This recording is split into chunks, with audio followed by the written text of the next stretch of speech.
Cats fans that are here are singing the song. You might hear them coming through on our effects mic. They're on their feet. They're waving their flags down at the riverbank end.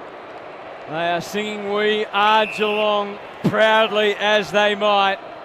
The last 30 seconds of a memorable night coming up for the Cats. An 84-point lead over Port Adelaide.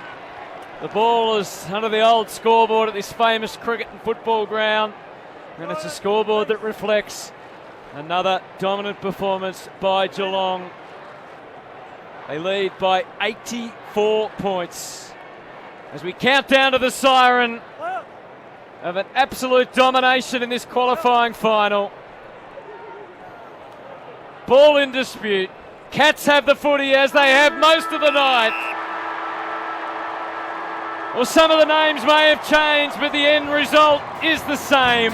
Geelong advances to another preliminary final. An amazing 13th preliminary final in 18 seasons. They have humiliated Port Adelaide. This win featured no Tom Stewart, no Tom Hawkins, and champions of the past like Joel Selwood have long retired now, but it's an evolution rather than a revolution. Somehow Chris got the genius that he is. He's able to create an environment and turn the players with all his great staff around him into winners, and they're into a home preliminary final. We'll find out who they'll host. And the big questions now are going to be how Port Adelaide respond to this in their wildest nightmares this morning. They could not have imagined that they were going to be disposed of in this fashion. They were in front for about 30 seconds, if you like, for the night, and after that the Cats just completely wiped them off the surface. They had multiple goal kickers everywhere. It was quite an extraordinary performance, really, on the road. 4 goals to Jeremy Cameron, an extraordinary one to set the scene at the start of the night, and a second that followed that was almost as good. 4 to Tyson Stengel, 3 to Sean Manor, 3 to Brian Myers, 2 to Shannon Neal, singles to Ollie Henry, at Tanner Bruin, and the rest. There was a couple of Jack Bowes as well. Yeah, a couple of Jack Bowes. There was a couple of multiple point kickers as well. Really, the only thing you could say that Geelong didn't quite get right was their kicking at goal. They won by 84, and they could have won by probably 120 if they'd kicked straight. Before we talk about the dismal performance and the pressure, let's just have a listen to see if there is any response to Ken Hinkley as their staff make their way across the ground. See what the Port's reaction will be of the fans. The Cats fans are on their feet. And they're getting some high fives, the staff that are willing to interact with the crowd as they head down. But it's a pretty gloomy picture, isn't it, for Port Adelaide?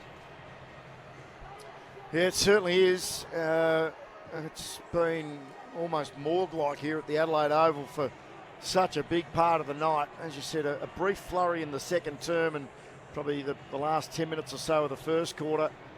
A crowd of 50,342. It was probably lucky if there was 25,000 left by the final part of the final term. And yeah, 15, I reckon. Yeah, Port Adelaide absolutely humiliated. They do get a second chance, and it's what the top 4 is all about. They'll host the knockout semi-final, but it will be against one of 2 of the hottest teams in the competition at the moment. The Bulldogs Hawthorn elimination final tomorrow night. That winner will come here to Adelaide next week. Geelong, well, if Sydney win their qualifying final, the Cats will have a 16-day break before they host their preliminary final at the MCG. If the Giants win the qualifying final on Saturday, Geelong, as the higher-ranked winner of the qualifying finals, would get the Friday night match at the G. That's the way it usually works. Thank you, Bert. I wonder what's going through the minds of those Port players now as they head from the ground. It's so difficult. They've been so bad across so much of the ground, and this is what I kept talking about through the night. Like, will the coaches try and take it on them? Will they try and absorb it as the players? I know it sounds probably. I know this sounds really funny, and like you're just talking semantics around it, but it's how you respond to it in the first 30 minutes, or when they first walk into the coach's room, is so important, because they do have a second chance, as you said, Beaver, and somehow you've got to almost do the old oh, we're not looking at the videotape. You know, It's a psychology game now. yeah, isn't it's it? 100% a So psychology often game. is. And that's where I'm going with it. You've got to address it. You've got to hit them between the eyes with some stuff. But how hard do you go? Like, you can't take anything away from this game for Port Adelaide. I asked you at half-time, Hutto, can you think of one Port Adelaide player that would be anywhere near the best 10 players on the ground? You went, no. Then Right. try and find a second. Like, sorry, Beaver, to cut you off. Like, Bergman tried, Yeah, but he's Bergman. part of the back six that got lit up. Their structures were terrible. Their spare, who dropped off the contest, was too deep.